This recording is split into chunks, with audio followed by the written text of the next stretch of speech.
हे आहे Vaishnavi media group आणि आपण पाहत आहात CV9 मराठी. आम्ही दाखवतो फक्त सत्य. भंडाऱ्यातील खात रोडवरील सुमनोहर सेलिब्रेशन लॉन येथे जिल्हा पुरवठा अधिकारी नरेश वंजारी यांची धाड.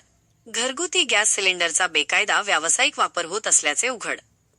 जिल्हा पुरवठा अधिकारी नरेश वंजारी भंडारा यांच्या नेतृत्वात सहाय्यक जिल्हा पुरवठा अधिकारी रतनलाल ठाकरे, सुहास टोंग, पोचीराम कापडे, चक्षुपाल भिमटे यांच्या पथकाला सुमनोहर सेलिब्रेशन लॉनमध्ये घरगुती गॅस सिलेंडरचा वापर व्यावसायिक कारणांसाठी होत असल्याची गुप्त माहिती मिळाली होती.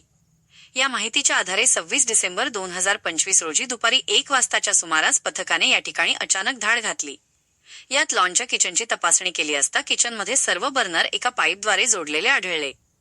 या ठिकाणी HPCL कंपनीचे 1 भरलेले, 1 अर्धवट भरलेले आणि इतर 6 रिकामे असे एकूण 8 सिलेंडर आढळून आले. यामुळे पुरवठा विभागाने 2 पंचाच्या समक्ष पंचनामा करून सर्व मुद्देमाल जप्त केला आहे व संध्याकाळी उशिरा पोलीस स्टेशन भंडारा येथे अत्यावश्यक वस्तू अधिनियम 1955च्या कलम 3(7) अन्वये गुन्हा नोंद करण्यात आला आहे.